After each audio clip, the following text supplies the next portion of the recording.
जय हिंद दोस्तों, स्वागत करता हूँ आपके अपने YouTube चैनल सेल्फ स्टडी में। आज मैं आपको पढ़ाने वाला हूँ। देखिए, सिद्ध कीजिए कि 3+2√5 में इसके अपरिमेय संख्या है। ठीक है, इससे पहले मैंने आपको पढ़ाया था कि √5 एक अपरिमेय संख्या है। कल वाली जो मैंने आपको पढ़ाया था, वीडियो डाली थी, उसमें मैंने आपको पढ़ा चुका हूँ। ठीक है, अगर आपको वीडियो नहीं देखी तो उसका लिंक मैं आपको डिस्क्रिप्शन में दे दूँगा। चलिए आप शुरू करते हैं इस क्वेश्चन को। ठीक है, देखिए सबसे पहले यहाँ लिखा गया कि 3+2√5 एक अपरिमेय संख्या है। ठीक है, क्या है? 3 प्लस ये वाला, ये सॉल्व करना है इसको अपने को। ठीक है, 3+2√5 एक अपरिमेय संख्या है। तो देखिए सबसे पहले ये अपरिमेय को हमें परिमेय मानना पड़ेगा। ठीक है, जब भी ऐसा क्वेश्चन आ जाए कि अपरिमेय सिद्ध करना है तो उसको परिमेय मानना पड़ेगा। ठीक है, तो क्या करेंगे हम? माना 3+2√5 एक परिमेय संख्या है। ठीक है, हमने ये मान लिया कि परिमेय संख्या। परिमेय संख्या क्या होती है, मैंने सब कुछ आपको समझा रखा है पिछली वीडियो में, आप वहां पे जाके देख सकते हैं। ठीक है, तो परिमेय संख्या ये मैं फिर बता रहा हूँ कि परिमेय संख्या वे संख्या होती हैं जो कि बट्टे के रूप में चलती है। ठीक है, जैसे कि मैं यहाँ पे लग रहा हूँ अभी, मान लीजिए 1/2। ठीक है, तो ये मेरी बट्टे के रूप में यानी कि एक परिमेय संख्या कहलाएगी मेरी। ठीक है, यानी कि परिमेय संख्या। और जहाँ पे मान लीजिए या P/Q, क्या मान लिया मैंने यहाँ पे? P/Q। तो इसके रूप में जो भी संख्या लिखी है, P/Q के रूप में जो भी संख्या लिखी होगी तो वो तुम्हारी कहलाएगी परिमेय संख्या है। जहाँ पे P और Q कई संख्या होना चाहिए, P और Q जो है वो तुम्हारी पूर्णांक संख्याएं होनी चाहिए। ठीक है, पूर्णांक का क्या मतलब होता है? तो पूर्णांक का मतलब होता है जो प्लस और माइनस दोनों में चलती हैं, जो प्लस में भी चले और माइनस में भी चले। ठीक है, तो वे संख्याएं जो प्लस और माइनस दोनों में चलती हैं वे तुम्हारी पूर्णांक संख्याएं कहलाती हैं। ठीक है, तो यानी कि P और Q दोनों कैसे हैं? पूर्णांक है। और Q बराबर यहाँ पे Q इक्वल नॉट 0, यानी Q बराबर 0 नहीं होना चाहिए। अगर Q बराबर 0 हो गया तब वो तुम्हारी पूर्णांक यानी परिमेय संख्या नहीं कहलाएगी। ठीक है, यानी कि P बराबर 0 हो सकता है, P बराबर 0 हो सकता है, लेकिन तुम्हारा क्या Q बराबर 0 नहीं होना चाहिए। ठीक है, Q बराबर 0 अगर हो गया तो परिमेय संख्या नहीं कहलाएगी। ठीक है, P और Q कैसे हैं? पूर्णांक देंगे यहाँ पे। ठीक है, अब मैं आपको बताता हूँ कि इसको हमने इसको परिमेय संख्या माना है। ठीक है, तो परिमेय संख्या हमने बट्टे के रूप में बदल दी है, तो हमारे 3+2√5। अब इसको मैंने माना परिमेय संख्या, तो बराबर में लिखना पड़ेगी मुझे परिमेय संख्या कैसी होती है। ठीक है, तो A/B। ठीक है, मैं A/B मान लेता हूँ, यानी बट्टे के रूप में चलनी चाहिए परिमेय। ठीक है, अब पूर्णांक होना चाहिए जो प्लस और माइनस दोनों में होती है। अब देखिए 3+2√5 बराबर A/B आ गया। और मेरे यहाँ पे जो A और B है तो यहाँ लिखूंगा मैं यहाँ पे A और B। ठीक है, A और जो B है मेरी वो कैसी यहाँ पे सहअभाज्य कह सकते हैं, यहाँ पे पूर्णांक भी कह सकते हो। ठीक है, यहाँ पे तो यहाँ मैं लिख दूंगा सहअभाज्य संख्याएं। क्या? सहअभाज्य संख्याएं, सहअभाज्य संख्याएं हैं।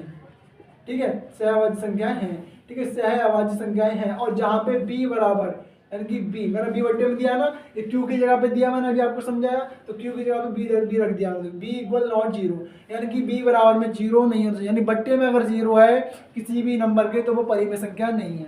ठीक, अब मैं क्या करूँगा यहाँ पर देखिए कि जो 3 को ना, 3 मेरे यहाँ पे देखिए प्लस का है तो मैं बराबर को उधर भेजूंगा इस साइड में। ठीक है, तो मेरा माइनस को हो जाएगा। ठीक है, 3/2√5 मेरे यहाँ बचेगा बराबर A और बट्टे में B, और ये प्लस का 3 इधर आएगा जब तो क्या हो जाएगा मेरा माइनस का 3 हो जाएगा। ठीक है, इतना क्लियर हो गया होगा।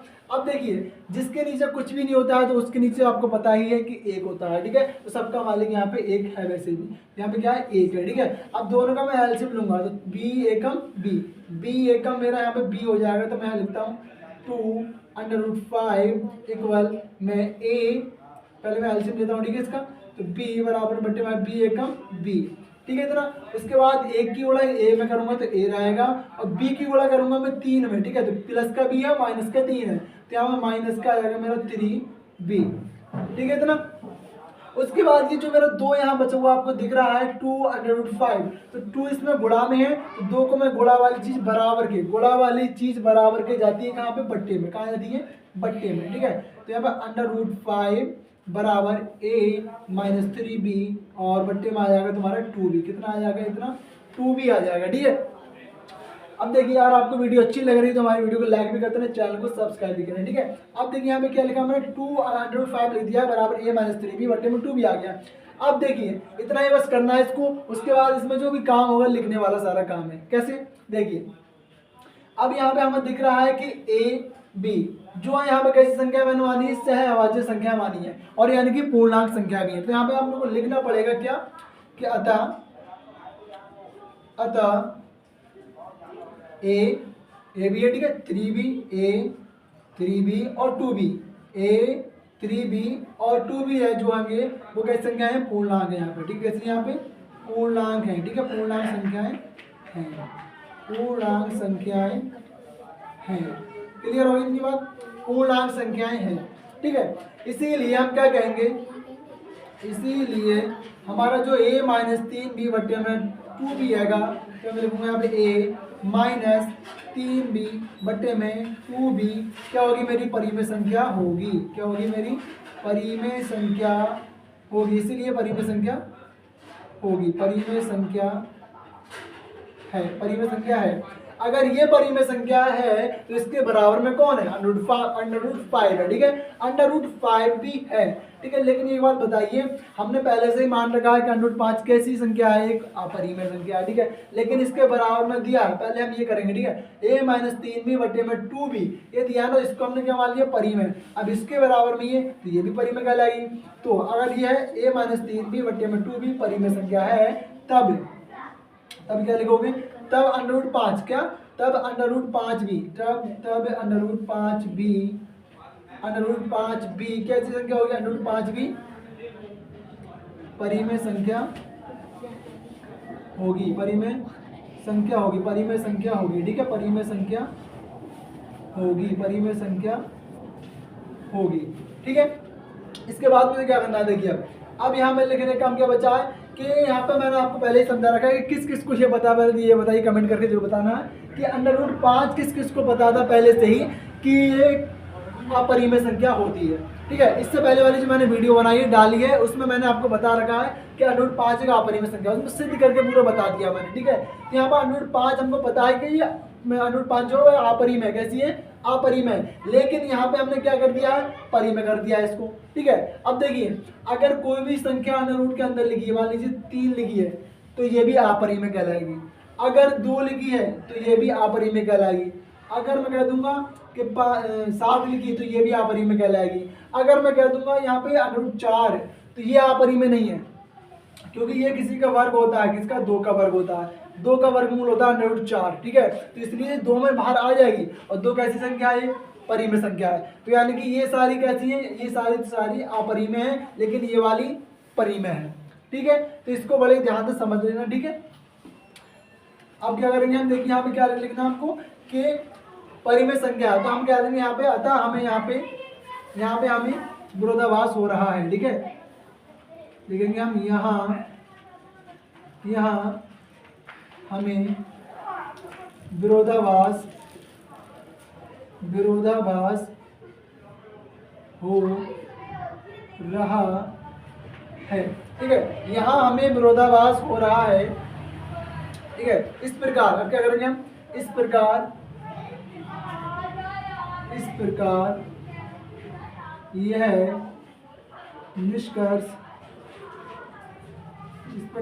निष्कर्ष निकलता है, ठीक है। ये इस प्रकार ये निष्कर्ष निकलता है, ठीक है। क्या निष्कर्ष निकलता है कि √ जो 5 हमारे माना कि 3 + 2√5, ठीक है, 3 + 2√5 अपनी कि 3 इस प्रकार ये इसका निकलता है कि 3 + 2√5 अपनी जो है ये कैसी संख्या, परिमेय संख्या है, अपरिमेय संख्या है, ठीक है, अपरिमेय संख्या है, ठीक है। 3 + 2√5 की संख्या अपरिमेय संख्या है। यानी कि हमने देखिए अब क्या करा था, हमने जो कल्पना करी थी ना, पहले क्या करा था, हमने जो पहले यहाँ पे कल्पना करी थी कि माना 3 + 2√5 एक परिमेय संख्या है, हमने ये मान लिया था, ठीक है। हमें मानना क्या, ये पहले से ही अपरिमेय संख्या है, ठीक है, सिद्ध करना था लेकिन हमने परिमेय मान लिया, तो हमने पहले ही गलत मान लिया है। क्या, पहले ही हमने गलत मान लिया है, तो आंसर कैसे हमारा मतलब ये परिमेय आएगा, अपरिमेय आना है, ठीक है। तो हमने परिमेय माना है, तो देखिए यहाँ पे √2/√5 बराबर हमारे a-3b, इसे दोनों बराबर में आ रहे हैं। कैसे आ रहे हैं, दोनों बराबर आ रहे हैं। अब दोनों बराबर आने का क्या मतलब है, देखिए यहाँ दोनों मेरे बराबर आए हैं, तो यानी कि ये जो है ये √5 अपरिमेय है, और जब इसके जो बराबर में है वो भी तो अपरिमेय कहलाएगी। ये अपरिमेय, तो ये भी अपरिमेय। अगर मैं यहाँ पर लिख दूंगा कि अपरिमेय, ठीक है, अपरिमेय बराबर परिमेय, हो जाएगा कभी, कभी भी नहीं, ऐसा हो नहीं सकता, ये असंभव है। कैसा है, ये असंभव है, यानी कि अपरिमेय इक्वल नॉट परिमेय, ठीक है। तो यानी कि ये भी कैसी है, अपरिमेय, और ये भी कैसी कहलाएगी, अपरिमेय कहलाएगी। तो इसलिए हम क्या लिखेंगे यहाँ पे, a3b, 2b पूर्णांक संख्याएं हैं, इसीलिए a-3b/2b परिमेय संख्या है, तब √5 भी क्या होगी, परिमेय संख्या होगी। लेकिन हमें पहले ही पता है, क्या हम जानते हैं, क्या जानते हैं, हम जानते हैं कि √5 एक अपरिमेय संख्या है, इसीलिए a-3b भी √2b भी कैसी कहलाएगी अपनी, ये भी क्या कहलाएगी, अपरिमेय कहलाएगी। उसके बाद लिखना है, यहाँ हमें विरोधाभास हो रहा है, विरोधाभास हो रहा है कि इस प्रकार ये निष्कर्ष निकलता है कि 3 + 2√5 अपरिमेय संख्या है। विरोधाभास का मतलब क्या है भाई, विरोधाभास का मतलब ये हमें खाली गलत वहम हो रहा है, ठीक है, यानी कि गलत हो रहा है हमारा, ठीक है, क्या है, अपरिमेय संख्या हमने जो मानी थी, ठीक है, ये अपना सिद्ध हो चुका है, इसका आंसर यही आएगा, ठीक है। आई होप कि आपको ये वीडियो अच्छी लगेगी। वीडियो अच्छी लगी तो हमारे चैनल को लाइक एंड सब्सक्राइब जरूर करें, और हमारे चैनल पर ऐसे ही वीडियो आते रहते हैं। जय हिंद दोस्तों।